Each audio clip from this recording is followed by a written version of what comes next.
Joining us now is Tom Feal. He's a 9/11 responder. He was part of the construction crews. He's an advocate. He fought to get the 9/11 Victim Compensations Fund extended for first responders. He's now fighting his own battle with the coronavirus.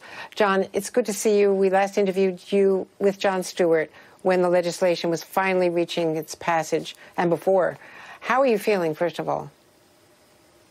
Well, thank you for having me, and I hope everybody at MSNBC is protecting themselves. And I'm on day 14 of the COVID-19 virus. I'm feeling better. I don't feel 100% yet, but I think I'm past the worst. And I'm not going to lie to you, Andrea, I was scared.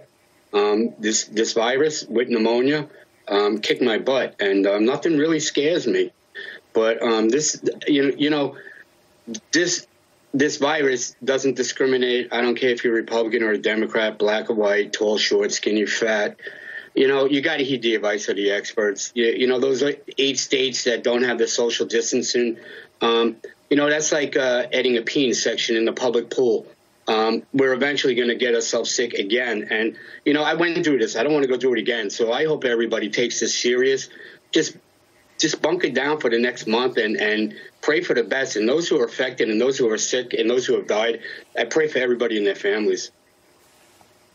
And it occurs to me that some of your fellow 9/11 responders, those working on the pile, those from the FDNY and others, already are compromised in terms of their pulmonary illness and their disease, in addition to the cancer, of course. So, so many 9/11 responders. So many 9/11 responders. You know so well. Yeah. So many have contracted this disease now. So many are fighting for their lives right now, and we've lost a handful of 9/11 heroes to this illness. And everybody could do their part. We keep talking that the doctors and the nurses are our front line. They're our last line of defense. The American people are the front line right now. And we need to protect ourselves so the doctors and nurses can do their jobs. And, I might have been sick for the last 2.5 weeks, and I feel like I was taken out of the game. But, we've been sending food to local hospitals, to police departments. We're sending them IHOP. And now I'm working with Barish and McGarry and Michael Barish. And we're going to donate 15,000 masks to the FDNY and the EMS. And we can all do our part by making sure that last line of defense, the doctors, the nurses, the NYPD, the FDNY, and all of them across our country are taken care of. And everybody has to do this together. 9/11 should have taught us a lesson. But there's no comparison with this illness to 9/11. 9/11 could have been prevented just like this illness to a certain extent. The experts warned us about 9/11. They warned us about this. But that's where it separates. And then we lost mass casualties in one day. And while we're losing a lot of casualties per day, this is going to carry on for months. And people need to heed the advice of experts like Dr. Fauci.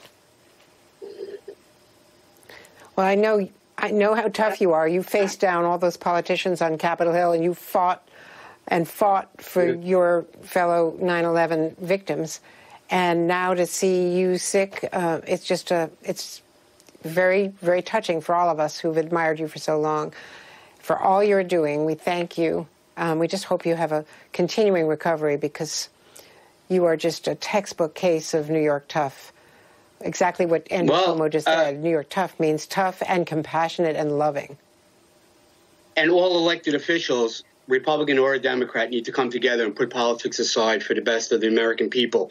And the American people need to do their part and listen to the advice of the experts. This is not a joke. This is not a game. And let me tell you, Andrea, there'll be a time when we get back to some sort of normalcy. And, we got back to some sort of normalcy after 9/11.